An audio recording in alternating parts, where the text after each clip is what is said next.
Welcome to the Learning by Doing podcast. My name is Ethan Cisneros, Ethan from Thirst, as I like to brand myself.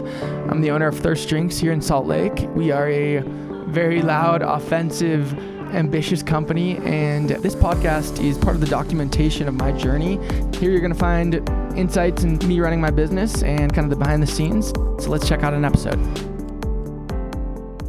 Can't even remember the episode number, but we're back with Learning by Doing. Back in a huge way. I mostly can't remember it because I was trying to start this episode with like a memory, and I've got 3 or 4 of them because I've known my guest today, Lorin Warner, for a bit. Lorin is the owner of Honest Eatery here in Salt Lake, a few different locations. And when someone says, like, I've heard the term hustle respects hustle.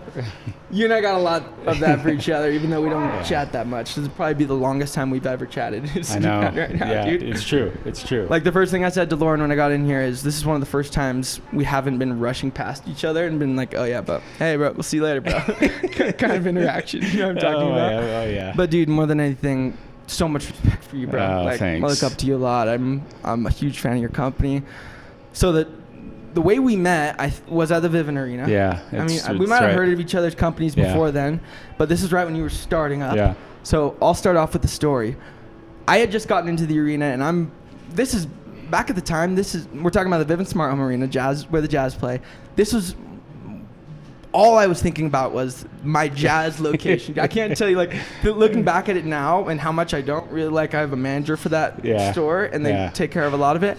It was my main focus, dude. Like, every innovation, every marketing thought, everything I was doing was, how can we make the Vivint Smart Home Arena location better? Yeah. And so I was just excited walking through the little, like, what's it called? Concourse one day. And I see Honest Eatery. I think we had talked about doing an acai bowl feature, like, as a weekend feature at Thirst before. Okay. And I think I just stomped in there and said hello, right? Yeah, so my memory is, so we actually got a trial. The Vivint Arena said, hey, we want to try you. I had gone in and pitched them on putting the concept in. Yeah. Of acai into the arena. Of acai into the arena, like a healthy option into the arena. And so that was trial time? Trial. Got it. Like, it was a playoff game, big game. They put us in Cup Bops. I remember the temporary signs. That's right. They put up temporary signs. They put us in Cup Bops location where they used to be right inside that door. So it was a really nice location.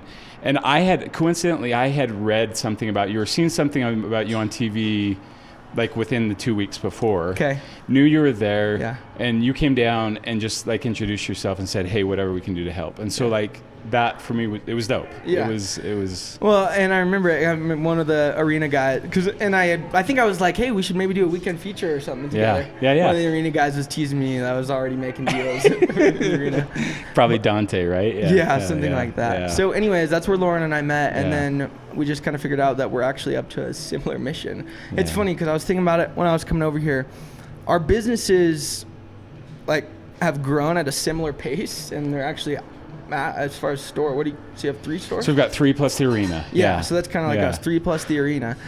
And so we're at like a similar point, and it makes it really relatable for us to I think, even like the messaging that we've just briefly gone back and forth on, of like literally what I just got done doing. I feel like you're going to be able to relate to so much. This morning, got up at 5 a.m. to get this massive to facilitate this, because we do have employees to help us, but we still need to be there a lot of the time, especially for big things at this stage, and facilitate this huge order getting out. But we have to have payroll in by noon because everyone gets paid tomorrow. And if we don't get in by noon, no one gets paid tomorrow. And so squeeze payroll in, and then boom, we're up here for the next thing, and then we're probably going to be dragged out of this for something, and then come back. Nonstop. Dude, I feel like it's the point. Tell me where you feel like you're at with your company right now. Well, how about give the spiel of kind of your company? Yeah, of course. But I feel like in my company, I'm at like a interesting point of like, it's not like we're the big boss, but we're also not in the smallest of trench. It doesn't make sense for us to be in the smallest part of the trenches at all times. You know what I mean? So there's like a balance of how much do you keep your hands dirty and really do the grunt work, because we're a small business, but you also got 3 locations, so you need managers and things like that. Anyways, we'll get into I think that's like kind of a scaling question. Great. Tell me the story of Honest Eatery, and you bet. Even before, what's the entrepreneurial story behind Lorin? Yeah. So first of all, thanks for having me. Appreciate it. Appreciate the respect. Intro. And we, I respect you immensely. Thanks, and brother. I've told you often that I wish that at your age I had the perspective that I have now, and the drive that you have. So just nothing but respect for you. So back in 2015. So I do consulting as well. I do management consulting with large corporations, and mostly in the oil and gas industry. And so oil prices. So is that what you were working on doing when you were my age? Like, what were you doing when you were my age? When all I the was, way back. Yeah. So you're a young man. I was in business school probably about at your age. Uh-huh. And I went to business school at a young age, and then I worked for corporate for 3 years. What kind of places? So I worked right out of business school. I worked at Bank of America for 3 years. Okay. And I just hated it. You hated it. Hated it. It was. I did You're one. making good money. Great money. So that was, at the time, that was the draw for me. It's like, I got all this school debt. I need to pay school debt off. I'm going to go take this job because they offered me a lot of money. Yeah. But I was like one of 300,000 employees. Yeah. And so my influence, and not like I want to be the guy that controls everything, but I just felt like the work I was doing was menial and wasn't that great. Mm-hmm. A friend of mine that worked you're with... in your 20s at this point. In my 20s. Okay. So yeah, late 27. Okay. So actually 25 was 25 to 28 I was there. From there I left to go to work for a consulting company, did work in the oil and gas. Really opened my eyes to kind of entrepreneurial world, because I was on projects by myself. I just had to figure stuff out on my own. Okay. Were you doing that before? So no. So the good thing about that is it took me all over the world. I lived in Angola. I lived in Brazil. I lived in on oil rig out in the Gulf of Mexico, and so it just gave me a lot of experience for this job. Figuring stuff out on my own. Just this is kind of the project objective. Figure it out. So it's just a lot of hustle figuring stuff out, because you've got to show your worth to the people that you're working with. So long and short, from there, I got the idea that, hey, I could probably do this on my own. I don't need a consulting company to take 60% of what they're charging for me to be out there. So is it? Sorry, I'm trying to understand. Yeah, so you got this job at this company that kind of taught you the ropes of how to consult to these people that you were going around to, right? Correct. And then you're like, okay, I want to probably do this on my own. Yeah. So I think most consultants get to this point where they realize, hey, mostly they're doing business development for me, but I'm the one that actually does the work, and they're taking 60% of the money. So got the idea that I could do this on my own, found a client that would subcontract me for his people. Long and short, did a great project with them in California and in Texas. And is this 30s now? Yeah, in 30s. Okay. And How old are you? so I'm 42. Okay. 43 actually, just turned 43. Gotcha. So in 2015, market kind of crashed, right. And on most of my experience, my clients were oil and gas, and I all of a sudden went from having lots of income to no income, and no prospects of having more work in the future, in the short term. And so I started thinking about ideas that we want to do. My wife and I had lived in Brazil. There was a concept in Brazil that we really liked that sold acai, healthy options. So in 2015, towards the end of 2015, 2016, we opened a concept with a business partner. We ran that concept for a few years, and just the partnership didn't work out. So we sold that and said, hey, we want to do something kind of on our own, and that was the origins of Honest Eatery. And so I kind of remember it from there now. Yeah. I feel like I was... You were part. That's what I remember, You that probably very first part. you saw everything Right. from there, and so we opened up Arena. Shortly after that, we opened up downtown. 2 months later, Foothill, and then in 2020 we opened up Provo, which we then closed and moved up to Sugar House. We kept everything a little closer. So now, before I ask a bunch of questions on it, now where's it at? Are you going to open more? Do you want to have this little ecosystem in Salt Lake? Do you?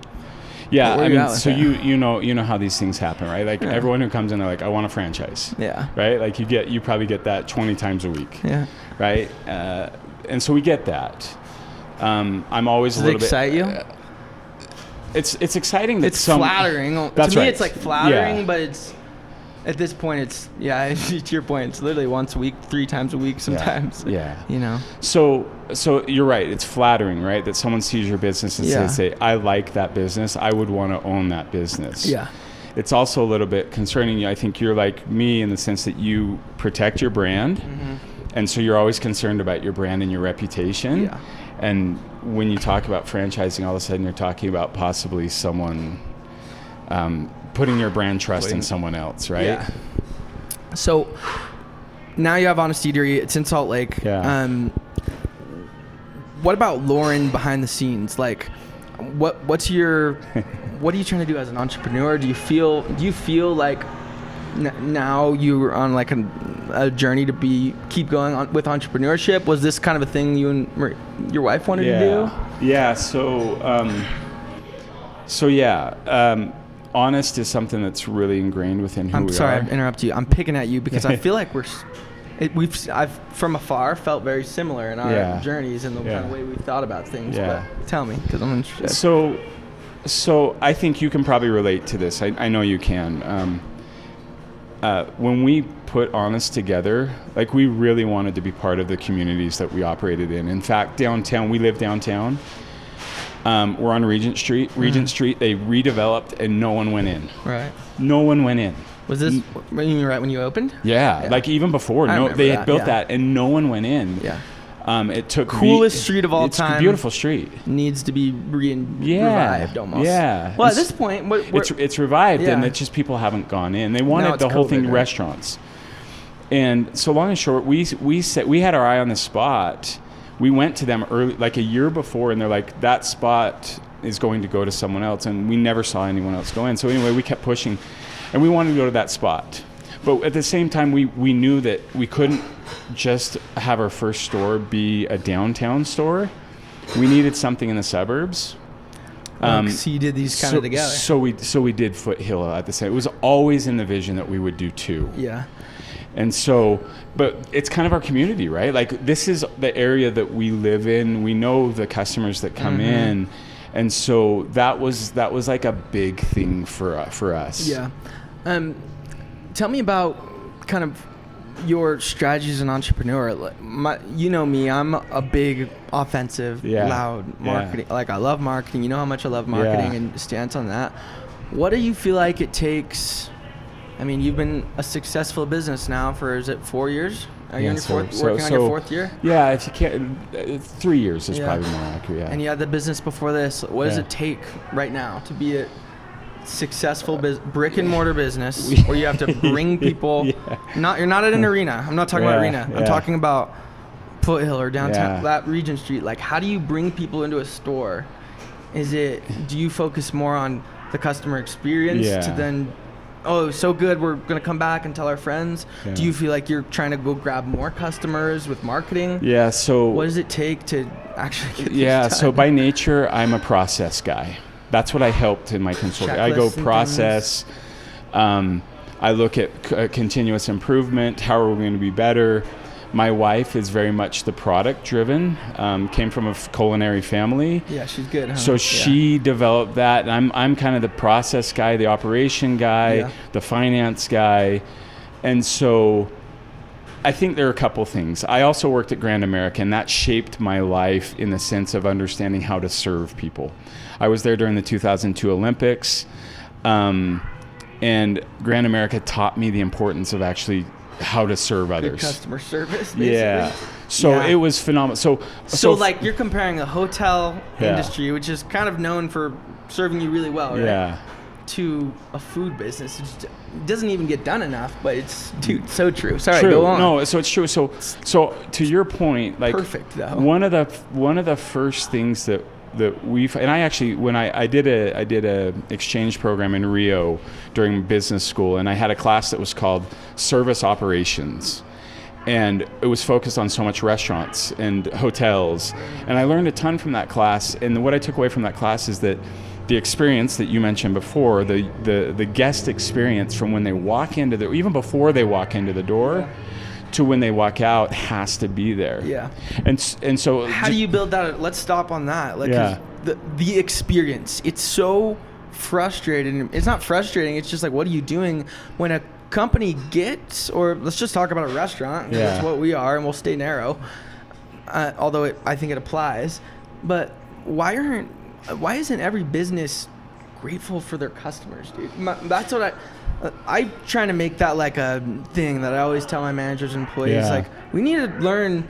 I don't expect you guys to, go crazy about this, but we should be grateful for these customers being here. Like, there's a billion other places they could get our product cheaper, and it just frustrates me when you see businesses like taking advantage of their customers. Those customers don't have to come to you, no matter, especially if like, say for example, thirst continues to get so popular and we have a line problem, right?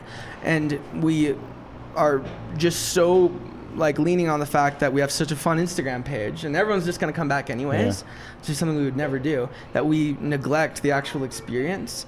It's just, it's been the hardest balance, honestly, for me. It's like, because like I was saying, I'm so loud, but for instance, when I opened Milk Creek, in this store, the 2 of 3, I got my ass kicked, dude. Like, with operations and training, like, you really think you're going to open a multi-million-dollar revenue store? That's not for children to do. Like, that was kind of my slap in the face with Milk Creek. It's like, dude, like, that, we kind of broke $1 million in revenue right when Milk Creek opened per store. Like, that, and I was like, all right, this is a over $1 million revenue store.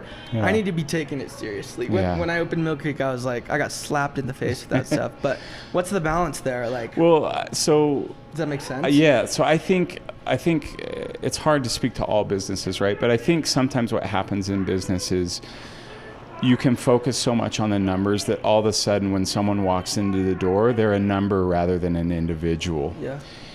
And that's the challenge, right? And it's a challenge from a process standpoint as well. When I'm in the stores working back there, putting acai together, or back making toast, or pressing a panini, you can fall into the thing of just like, this is a process, I've got to get through the process. But I had an eye-opener yesterday. I had a woman walk into our Foothill store with her daughter, with 2 kids and her husband. And most of the time, these women drag their husbands into our store, right? Gotcha. The husbands aren't always attracted at first to our product offer. The demo is originally women? It's women. Got it. So, but she came in and she was so excited to show her family what was on the menu. And she was actually selling them on the menu. And so what I realized... How nice it was? Well, just because she likes the food. So she's selling them on, this is what you should get, this and this. She's excited about it. She's excited. And so what I realized is, you've been in stores where you walk up to the counter and the person's like, no personality, they're not into it. So imagine this woman walks in, she's super excited, she goes up and she's with a bland individual. The service becomes bland. Whereas for her, it was such a big thing, so important that she brought her family. And then if the service isn't there to go with it, the food can be as amazing as possible, right? The food can be the best in the world, but if the service isn't there to go match with it, and the processes behind the service to be efficient and quick aren't there, the experience is then blown for her. And she's like, she literally went out of her way to come to my store. The most powerful form of marketing of all time. Like, it's like, here we are trying to get more engagement when someone literally dragged their family into our store. It's like the ultimate word of mouth. Dude, well, it's fascinating because, like, I'm realizing, right, even when you're talking, like, it's really clear to me a different angle we take on business, I think, is that I'm learning to, I'm learning to focus on the experience, honestly.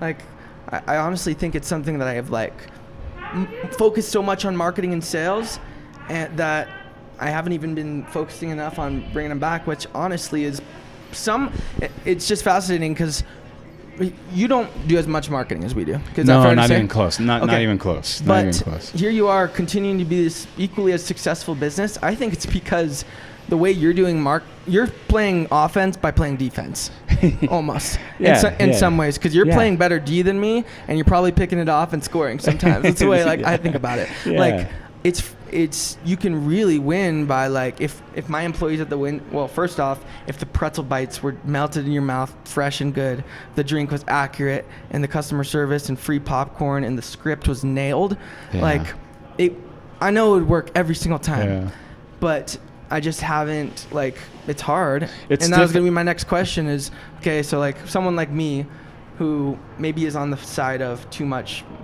not enough focusing on the experience, too much driving it in too fast.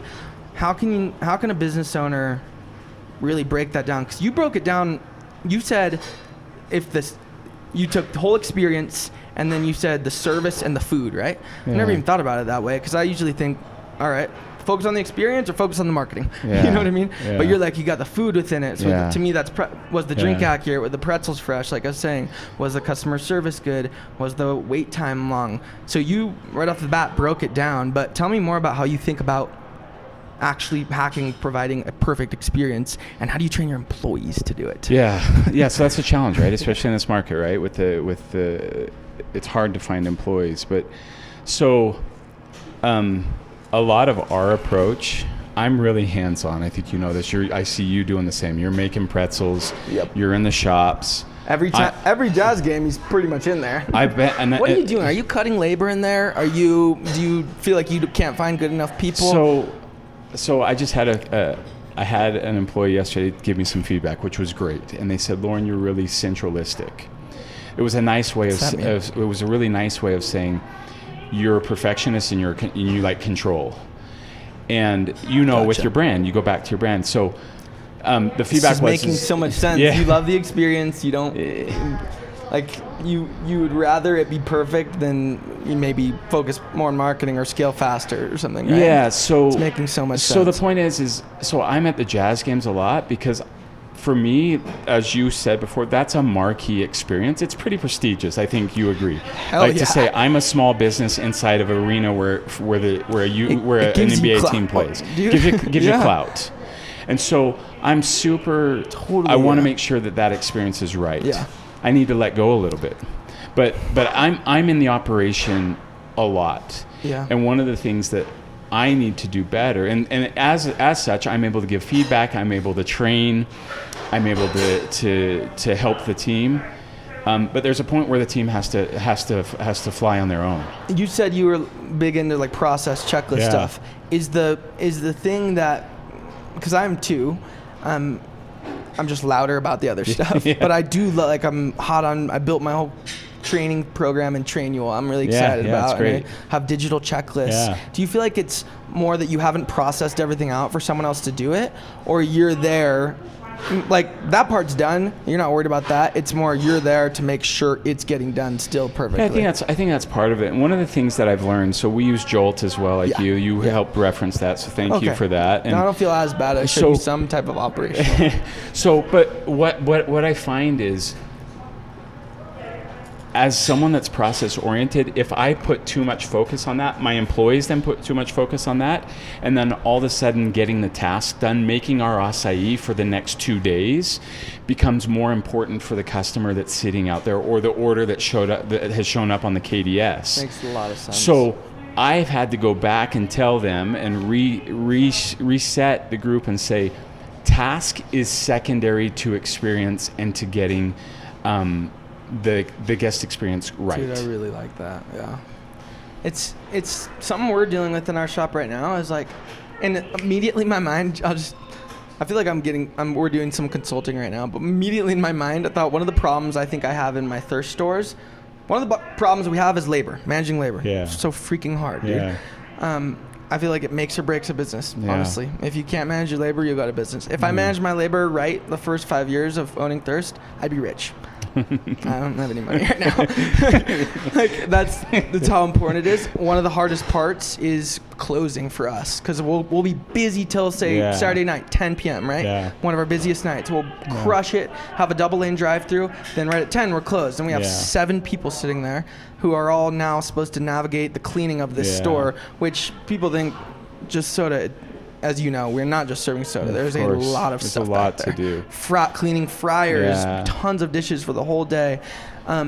Like immediately what went into my mind is, what I first did was make these Jolt checklists, which are 1 billion tasks. Yeah. And they do these at closing. They also do them like after their shifts, like to refresh things.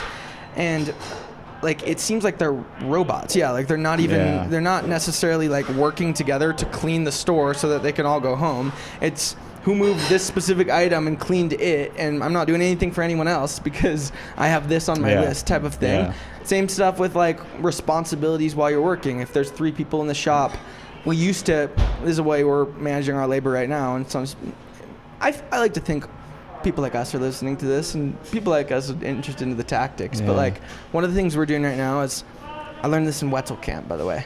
You know Wetzel Camp I went to. Like with scheduling, we try to run at a 25% labor, right? Yeah.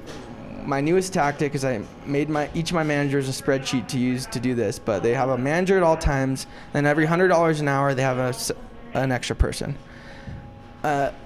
We used to have like, this person's coming in to make beignets, do the beignet checklist. Mm-hmm. This person's coming in to work the window, do the window checklist, and that's what they would stay on, which means I've got like 7 or 8 positions back there, right? Yeah.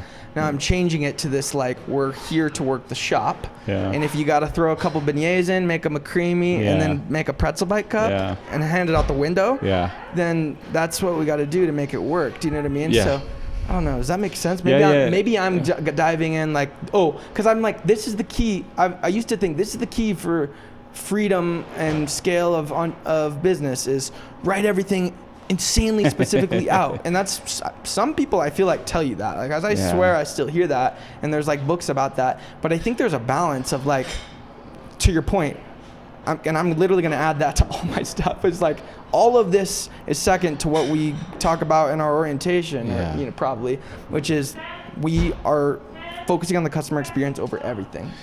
Yeah. Sorry, that was long. No. So, now I'm getting selfish. I'm like, can you help me? No, but I mean, that's it. All I think about is that shit. We have all of our employees do kind of a little bit of everything, and I actually at the end of the week, we shoot for 25% as well. Often we get 20. And when it hits 20, I actually am worried because I think to myself, how was the experience? So on one side, you're like, I'm glad I saved some money. Exactly. But was the experience there? And so you want to use the whole 25? Yeah, I mean, I think ideally. It's a balance, I guess. But we have the amount of stuff that our staff does is really quite amazing because we actually, you've got the same thing. There's prep. There's cleaning, there's customer service, there's getting people in and out, there's online orders, there's third-party orders. So it's all this stuff, and that's where the processes come in place, right? And then having people have specific roles, but also trusting them. I was going to say, it seems like you need to lean on, like, I'm learning this, and it seems like what you're saying is, like, you got to lean on your people more. Almost like, hey, Lorin, I trained you how to do this. Now, instead of giving you a baby list of follow this like a robot, like, you know what to do to a degree. And I think so I always try to put myself in the employees' shoes, right? And at the end of the day, we're all self-centric, right? Like at the end of the day, we look out for ourselves. So I try to look at my employee and say, what is their experience when they come in? Would I want to just go grab a list and walk through this? No, there are personalities that love lists, that love to check things off, and that's how there are other personalities that. So we try to match personalities as well. I have several employees that get so much stuff done, but they don't love to be in front of a customer. Yeah. When they're in front of a customer, they're polite, they're great, but it's a bit awkward for them. Right. They don't like it. So we try to find other spots to put them. Yeah. It's I think it's important to like, even to like, if I was talking to another young entrepreneur, like this is literally something I feel like I'm learning in this instant is like, there's no key to you make, I'll just call myself out, like, Ethan, you can't just like subscribe to Jolt, build everything into Jolt, not sleep for 3 days and think like this is the key to opening as many locations as you want. Or same thing with my training program. Yeah. I honestly thought that, like, but the reality is, and I should have known this, and you're opening my eyes to it, is like, yeah, that stuff's important. Yeah. Comma, it also takes time, and you need to build relationships with people and have managers and build a team. And I had an employee tell me there's no way to do it. I had an employee tell me the other day. This is another great thing about actually working with, right? And I ask lots of questions. So I was working at the arena the other day, and I was talking with a young man who's part of our team. He's fantastic. Part of your team? Yeah, and he said, we were talking about a few employees, newer employees. Uh-huh. And I said, how can we get these people up to speed more quickly? I feel like my training's not there. I feel like we're not where we need to be. This? Yeah, I said that. Got it. And he said, Lorin, you got to understand, and he's a fantastic employee, but he said, it took me a month. It took me literally 4 to 6 weeks to actually put everything together. And so I think often we think things are simple because we've been doing it all the time, but they're not. So relatable to this. And so he said, you got to give people a little bit of benefit of the doubt and give them time. Dude, I'm frustrated about this right now. Yeah. Like, I'm frustrated about this right now with my, like, I don't feel bad telling them because they know we're working with them on it, but our West Jordan store is slow. Yeah. So slow. Yeah. Instagram DMs, Rachel will tell you all day. West Jordan slow. Reviews. West Jordan slow. They're a brand new team. Yeah. You know, like, I mean, they're not brand new, but we're talking about moving a car in less than a minute. You know, that's what people expect these days on a massive order. I know. I'm literally like, and one of the things is, well, they have the same scheduling policies as the other stores, aka, and if they're doing the same amount of revenue at any given time, they have the same amount of staff. Yeah. It's not like they're understaffed. Yeah. It just takes time. It takes time. Like, I was just frustrated yesterday. I'm like, we have the position on window, right? Where you now basically, I'll say it out loud and it sounds way more complicated. You have 20 orders on the screen. You're now navigating all this stuff just piling onto the table. You get to separate it, greet the customer, say hello, take their cash if it's cash. Oh, but I want to add this. Hit the script perfectly. That's like the hardest thing of all time. But while also doing another job because we're expecting you to help in other places, you know, it's like dude, it's so much relatable stuff in our stages of growth because I'm literally frustrated about this right now, but I need to be patient. Well, yeah, and one of the things so we just, like what we do is not like rocket science. So, and I actually feel this way, even when I was at Bank of America, when I was hiring people to work on my team, I hired an individual for who the individual was because most of the other stuff you can teach them. Yeah. And so when we hire, and it's hard, it's so hard to hire right now. It's so competitive. But we just hire for an individual. It's unmatched hard, I feel like. It's never been this hard. Never been this hard. You never had to pay this much either. Never. And it's hard not to fall into, they walked in the door, I'm hiring them, right? Because we need a body. Dude, I'm doing that. Right? So and it's hard not. I did that with a prep person earlier this week, and it's serious. Because you have to sometimes. Sometimes it works out, and sometimes it doesn't. But you're saying that's a bad hire usually. It's not hard necessarily, but yeah. But what I'm saying is, I just hire for character more than anything. Yeah. And so I ask questions like, if they're in college, I ask them, tell me about the decision-making process of how you decided you want to go to school. Gotcha. How did you decide your major? So you start to get an idea. These are interview questions. Yeah. What are some other good ones? Because this is actually... Interview questions suck. They're scripted. Yeah. Unless you can have some ones that they're not expecting. So I'll ask them often, and this is a bit maybe more canned, but hey, tell me about an experience you've had with working with someone who didn't agree with you. Yeah. Right? Tell me about that. Walk me through. And they got to tell you a little bit. And they got to tell you a little bit, and you see how they react. So then you get a general idea of how they're going to probably react with a customer. Yep. As well. Yeah. So these are kind of some of the things that I learned when I was at Bank of America, when I was in corporate world, that are good things that you take away from that is behaviors, and what are the behaviors and so forth. And you think like it's an hourly job, but dude, one of the things that Rachel and I were just talking about, I think while we were driving up here is we were talking about how much we've been working lately, or this is a couple hours ago. We were talking about how much we've been working lately, and I was saying we're putting in so many like if you think about it in like reps terms, like the average person's working half than us or a third than us. Yeah. I was like, you're putting in 2 to 3 times the work. So someone like your peer that is working the average amount, if you're working 3 times, you should have 3 times the experience. And it was true a little bit, but I don't, now that we've had this conversation, it's got me thinking at a different angle. Is like the part that is probably the hardest to do is the stuff like is scaling relationships and ways to navigate people. Yeah. You know what I mean? Like I feel like I know exactly the method to blow up marketing for a store. Yeah. Like I feel like I'm positive. Which is great. I do it. I think I'm doing it right now. Yeah. I think I'm doing it. Yeah. Like I have a very popular, relevant brand on all the communication channels we use. Yeah.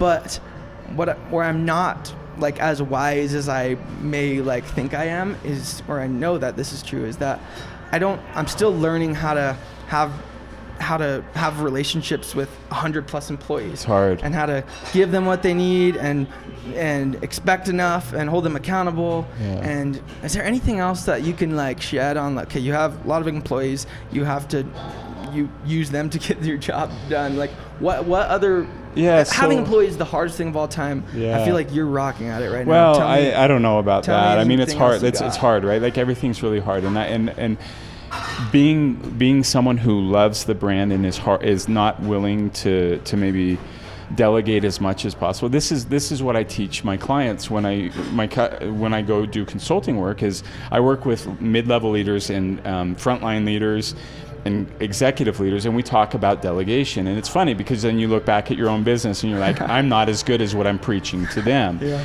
And it's hard when you're in your own situation, right? But I just think, so first of all, 100 employees is unreal. Like that's really hard for you to have an individual relationship with every single one of those individuals. Sure. And the argument is that you probably shouldn't. Sure. Right. But like how, and for me, I still do I love to have those relationships. Yeah.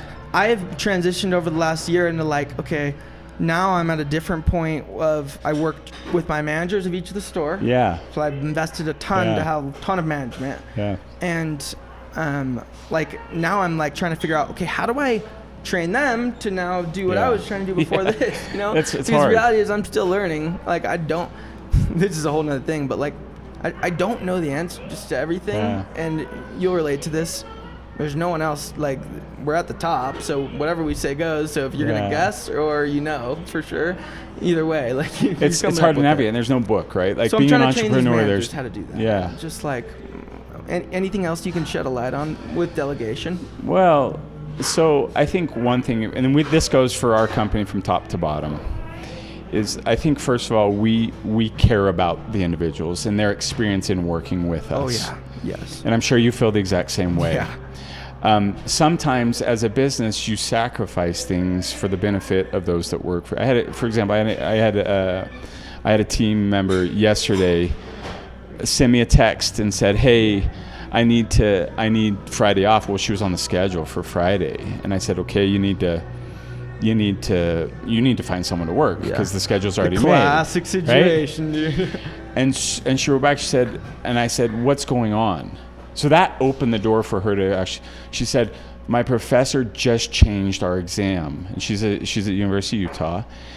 And so my response to her was, "What time? I'll go cover you." So, how often do you do that? We do it a lot, and it's hard, right? So because this is probably anyone who owns a small business can relate to the following 100%. Line. I can't come in from my shift today. Yeah. No one can cover. What should I do? Yeah. What should I do? Take some responsibility and find someone to work for you, right? So in this situation, it was like this was real. This was a real because it was a real test. Like, and you it's a do test. That for her. Yeah. I wouldn't do that for someone who's you can tell when someone's making something up or they didn't plan well. Yep. This was a real situation, and so I'm happy to do that. And you're right, the hardest thing, and so that's where I try to push as well to the other leaders at the store.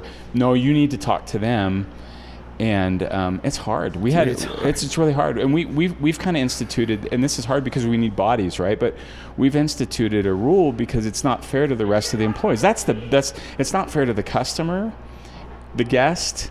It's not fair to your other employees, the team. So we've instituted kind of this thing that like, we just tell people like, you do a no-show, no-call, you're gone. Yeah. You're gone. And it sucks because we've lost a few people that had a lot of experience, but they did it because they were irresponsible, and we just stuck to it. Yeah. So. Okay, dude, I'll wrap it up. I can't think more than anything like it's, and I feel like I knew this, and I'm going to continue to learn this even more starting today, but marketing, it's easy, dude. Like we can figure out how to do, but really though, like we can figure out, and maybe this is Ethan's formula, or what I'm about to say, but for me, it's like, I feel like it's figured out, and anything else that comes along, I'll figure that out too. Yeah. The forever figuring out is people, like navigating people. Navigating people is the difference between like just only ever having one store and maybe going out of business to getting to where we're at plus where we're trying to go for forever. I feel like the single variable will be the teams that we have doing it on it. We're at vulnerability of our team. Yeah. Well, and I mean, and so first of all, like, I have nothing but respect and admiration for you and your marketing abilities. I wish I had those abilities.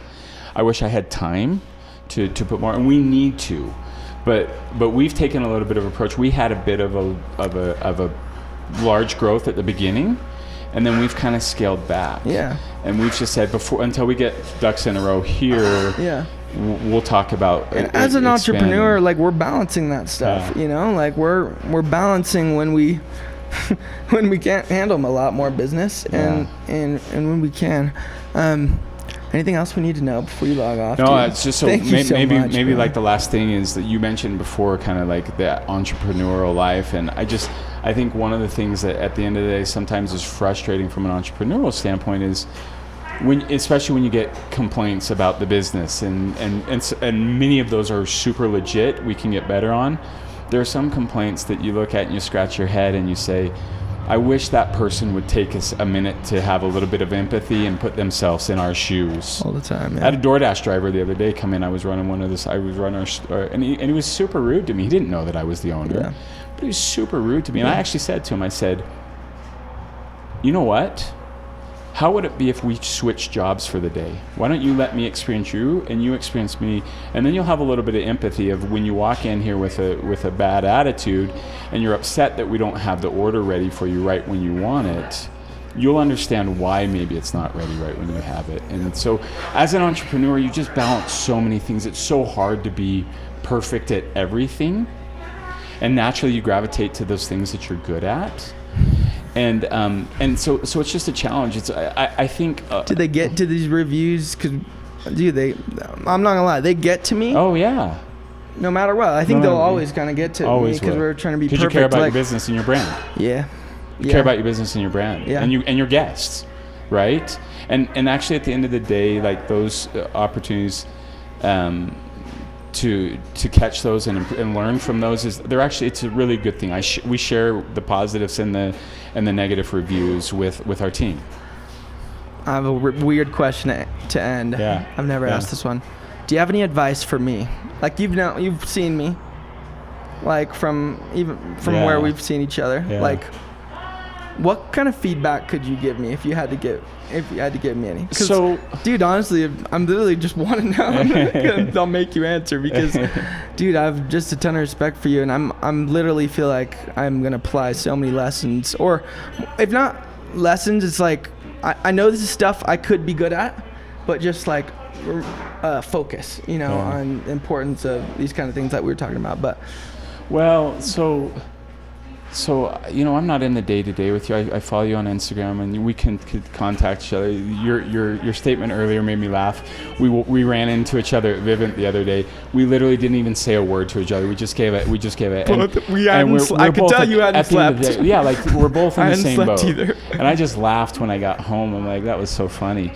But and I had an employee tell me the other feedback. So I like getting feedback, and I need to do better at that. But An employee told me the other day, he said, Lorin, our business is going better than it's ever been, but you don't look happy. When you come into the store, you don't look happy, and that hurt. Like that probably hit hard. Crushed you. And so, because you want to be what they're I want to be the example. Was as well, it a slap in the face? Or did you know? I agreed. Okay, got it. Yeah, I 100% agreed. And I think part of that is because I don't have balance. There's the business will take as much time as you give the business. You don't have balance, you feel like? I have a wife and 3 kids, right? Yeah. And I'm working on it, but I have my laptop open all the time. Gotcha. My kids are playing around me. I have to make a concerted effort to close that and say my focus is here. Do you feel, because I feel like it doesn't matter. I gotta go on this because this is so relatable for me and you. It's like, because I feel 2 ways about balance. One, I don't give a crap. Yeah. I don't give a crap what anyone thinks about how much what I'm doing with my life. Sure. Honestly, like the way I usually think about it is like, what if, like, for example, I liked riding dirt bikes as much as I liked entrepreneurship. Yeah. I'd be at work, then I'd be riding dirt bikes. Yeah. Okay, say that's all but 6-7 hours of the day when I'm sleeping. Well, I like entrepreneurship more than dirt biking and more than anything. So I get my hours to go to work plus do it's a hobby. On the one hand, like I would call myself out 1,000,000 times out of 10, which is I need to clean my room, do my laundry, call my mom more, you know, like even things I feel like I'm good at, I want to do more. I'm just making sure this is probably what you were telling me, but I feel like, to me, on the one hand, I don't care what people think, but at the same time, like when someone like that in my life that is someone like you is saying it, I do look at it and I think about it and I'm like, oh wait, is this getting out of hand? You know? Yeah, but so I'm getting out of hand, Lorin? I'm on the same page as you. I love what I do, right? Like and my consulting work's starting to pick up a little bit, and I love that. So I'm getting pulled in all these directions, and you like it. I love it. Yeah, I love it. I love working with others and helping others improve what they're doing. Even as much as you do it. I love it. The amount of hours that you do it. Yeah, I love it. Yeah, me too. Love working. I love having my laptop open. Work more. It's exhilarating to look at the numbers. It's exhilarating to follow the numbers. Exhilarating to just follow the progress of the business. All I would say, and again, this is like feedback. Not even observing you like all the time. I'm just saying, like, because I think we're similar. I would just say, don't forget the other relationships in your life, and I think you hit on it a little bit as well with like your mom, with like calling your mom. My relationship in the last few months with my parents has never been better than. My wife told me last night. She said, I've never seen you talk so much to your parents. But it's because I put a concerted effort on, like, I need to be a better son. I need to work. I need to have a good relationship with my parents. Tell me what you think about this potential plan that I'm thinking. Because, and this will wrap it up, promise. Like, I posted on Instagram last night about, I got my little certification from Wetzel, so I was excited about it. And I wrote a long caption because I got excited, but I was like, I am so, like, there is nothing I want to do. It feels like I'm in this competition, dude, you know, like, and this couldn't be more fun. Yeah. And here we are, like, going into what's hopefully going to be a booming, busy summer, as we are hoping. Yeah. Like, this is amazing, dude. Like, I don't want to do anything but work. And so I'm like, I'm just like, okay, what if I check off priorities of for me, it's my mom and my immediate family and my girlfriend, and not really, and then work, and then not a ton else. Like, yeah, it's okay. I don't feel really bad right now, like, if my room's messy. Like, I don't feel really bad ditching. I don't care about missing early 20s friends' experiences that much either. You know, like, I had a little bit of my fun with that. Like, I don't know. Does that seem like I would reasonable? never, Does that seem reasonable? 100%. I would never tell someone how to live their life from that perspective, because we're just all so different, right? And like, you're exhilarated by your business. All I'm saying is, like, and I'm with you. Like, I literally have a small circle. I've always been this way. I have a small circle of closer friends, and those are the people. And I'm kind and friends, and would consider myself a friend with these others. But that tight group, that's the most important thing for you. Yeah. So as long as you're calling them, and they. Yeah. And I feel like those closest ones for me, like I can think of my best friend Colin, like, or 2 or 3 of my best friends that are like really my closest friends. I feel like they get it. They get it. They're like, oh, it's just Ethan, and when he's done, he's done. And you're gonna pick up. And I have a couple of my close friends. I haven't seen them in 4 or 5 years. We talk 2 or 3 times a year on the phone. It's normal. Like it's like we pick up the conversation. It's never awkward. Like they get it. You're busy. I'm busy, but our friendship's still there. Dude, we got to do an episode 2. Yeah. Let's do an episode 2 soon. Thank you so much. Thanks, dude. Everyone, Honest Eatery. Before we go, is it the Shine that I like? Yeah. The Shine breakfast sandwich will change your life. It's what I do. It doesn't have Havarti usually. I usually get it with mozzarella. They put fresh mozzarella in it. I do extra sea salt. It's bacon, egg, and cheese. It's fresh. It's a panini. And then I get a baby acai bowl to go with it. It will change your life. I'm telling you right now. It's a good get the breakfast. Shine panini. Love you guys. We'll see you on the next episode. Thanks, Laura. Thanks. Thanks, everybody, for listening to another episode of the Learning by Doing podcast. It's been a blast having this podcast and be able to communicate with the Ethan from Thirst Nation in just another way. Speaking of Ethan from Thirst, if you guys haven't followed me on Instagram or checked out my YouTube channel, that's really where I'm sharing everything. The whole entrepreneurial journey, everything, every part of it. You're going to get it. Follow me at Ethan from Thirst on Instagram, and I'd be really grateful for your follow. I would look forward to having a conversation with you over DM. Leaving a review if you like this podcast too would be awesome, because I'm trying to get in the podcast game, and I'd love your approval. So thanks so much for listening, and we'll see you next time.